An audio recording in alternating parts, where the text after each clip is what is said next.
And then ask yourself, how could these situations been different if you had allowed yourself to be vulnerable? Here we go now. Here we go now. Let's get up in this flow with me, your host, Joe. Welcome back, my lovely listeners. We are on episode 25. Whoop, whoop, whoop, whoop, whoop, whoop. And I have turned 34 years old. So the last time y'all see me, I was 33. And now I'm 34. Libra gang in the house. Whoop, whoop. Do I look different? Do I look older? Y'all tell me. Be for real now. Be for real how I look. Let me know. No, I'm kidding. Wow. So the last 3 episodes, we did a 3-part series on trust and building trust, dealing with trust issues, the roles of trust in relationships. And I want to talk about what made me think about that series. So I was driving, right? And every time that I come to a stoplight, I have to put trust in other drivers, right? That no one else is going to run the light. Or should I turn here? Is this car that's approaching going to continue through the red light or and hit me? Or do I trust that they're going to abide by the laws of the road, right? And it just made me think about how we have to blindly trust others that they're going to do the right thing of what they've been taught, or else like how did they get their driver's license? So they know the rules. And it made me think, like, how can we easily and blindly trust other drivers that they're going to do the right thing and not trust others in whom we're building a relationship with? So I forgot to include that part in the series, and that was like, it was kind of mind-boggling for me when I actually thought about it. And so that's what made me start the trust series.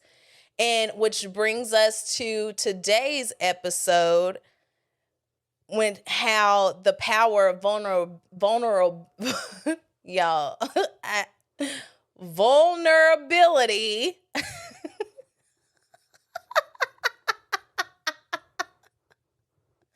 can be powerful and a key to building stronger connections. So trust and vulnerability go hand in hand with building stronger connections, right? So we have to be vulnerable. And it takes courage to be vulnerable, but it can lead to greater trust and authenticity, which in turn builds a stronger connection. So the first talking point with this is embracing vulnerability as a strength.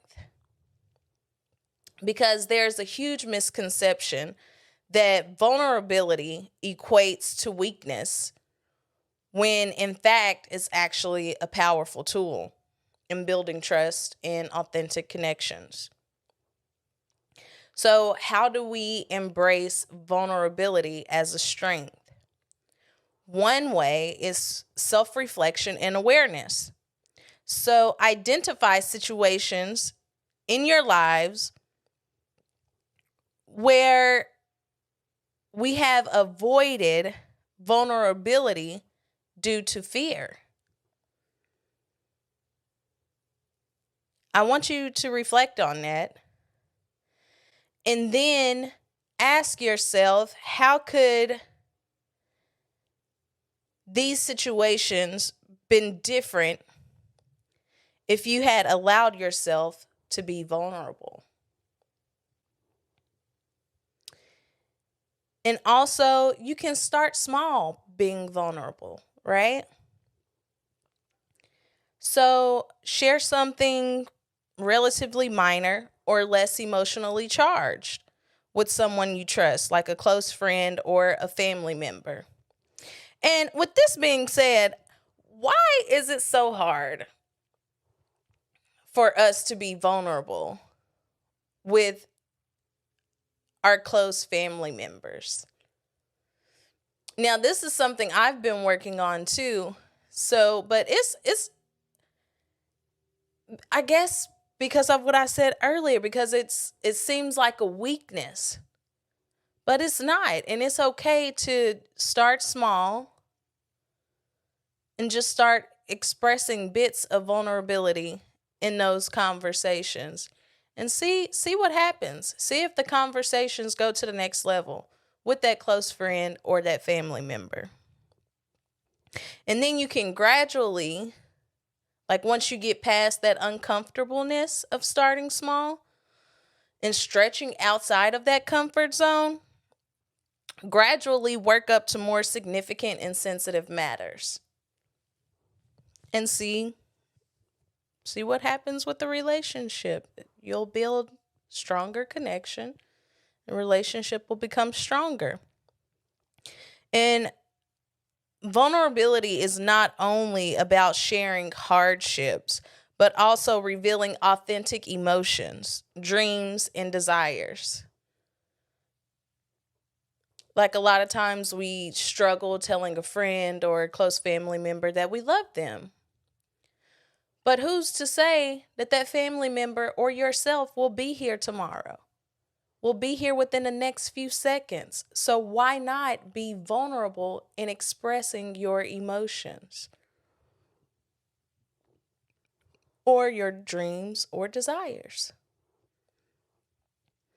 And in fact, I found a powerful verse in the Bible in the NIV, and it's out of the book of Proverbs, verse 11 and 25. And I love Proverbs. It's just the book of wisdom. And I absolutely love Proverbs. I don't know anyone who doesn't love Proverbs, who's a believer.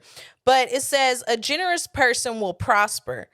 Whoever refreshes others will be refreshed. In the context that I took and the understanding that I took from this verse, and I could be wrong, but this is just from my own understanding. In the context of vulnerability and the power of connecting through it, this verse from the book of Proverbs carries a profound message. It highlights the idea that when you open yourself up and connect with others through vulnerability, it's an act of generosity and emotional refreshment. Just as a generous person prospers, meaning that they experience abundance in various aspects of life, someone who refreshes others through their openness and vulnerability will also find themselves refreshed. By being emotionally open and authentic, you're not only helping yourself by creating genuine connections and understanding with others, but you're also giving a precious gift to those you connect with. This verse also emphasizes the reciprocity in vulnerability. As you offer emotional refreshment and understanding to others by showing true self, you too are refreshed. It's a reminder of the beauty and strength in allowing oneself to be vulnerable and how it can lead to profound connections and emotional well-being.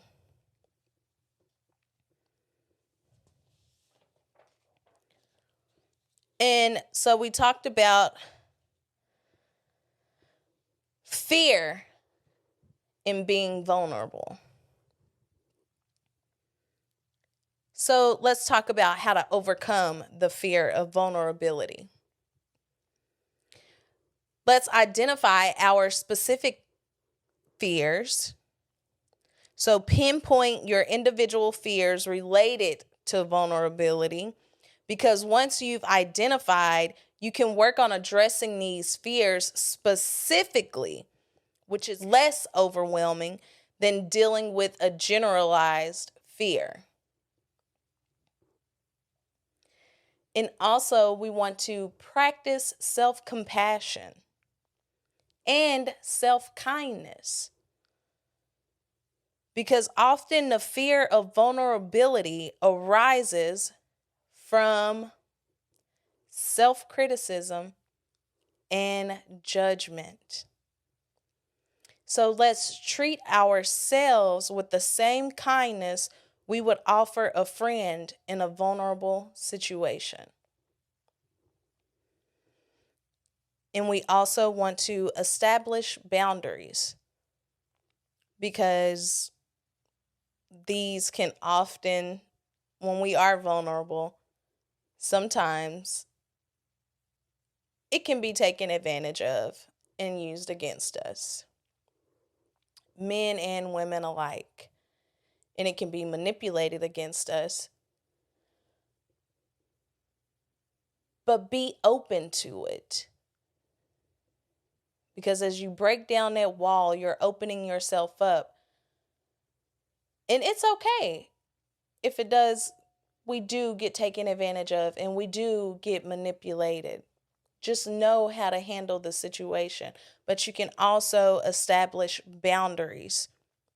And it's actually essential to setting boundaries when you're being vulnerable.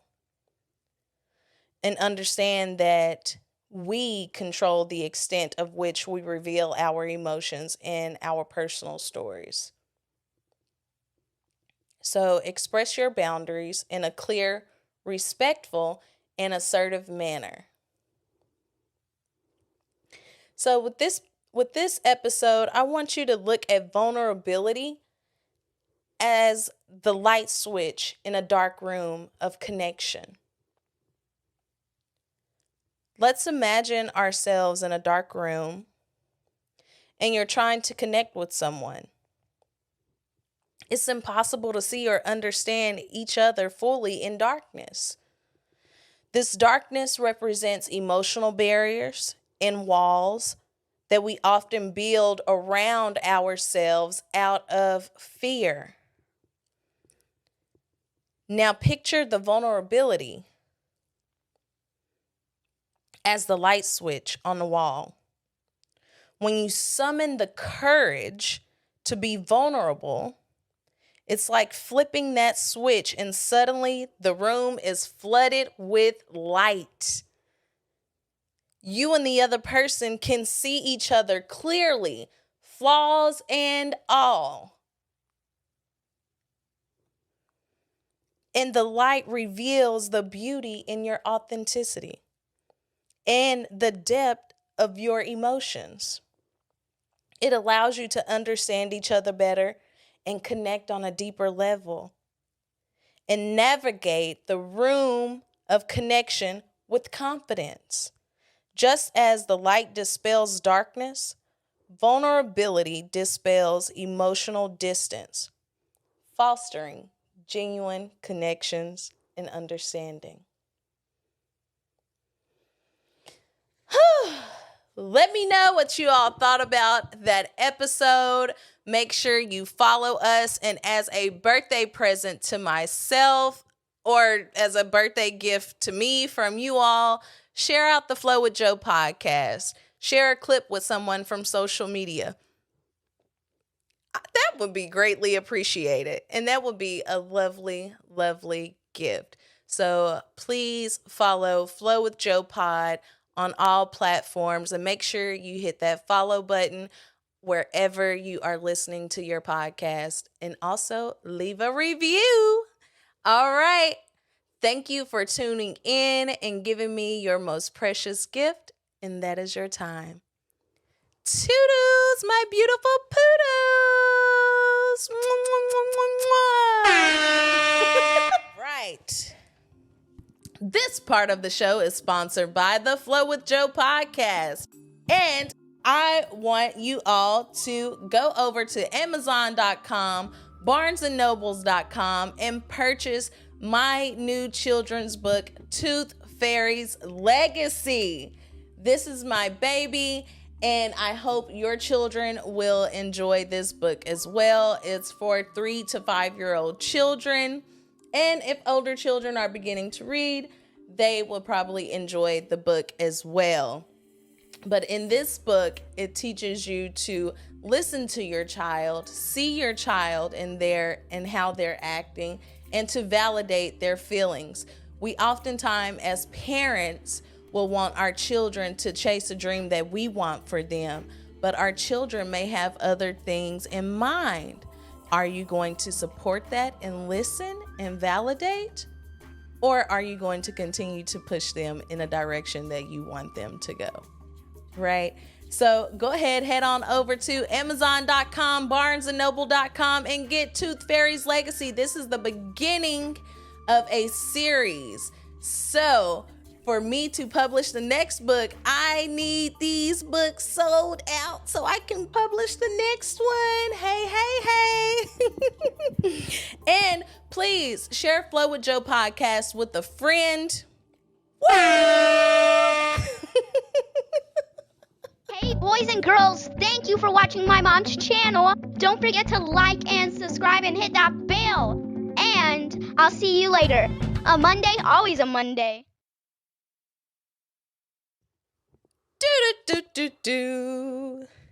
45, 47.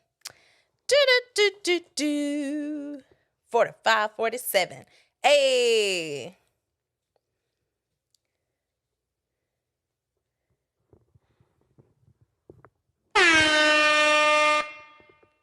Ha ha ha.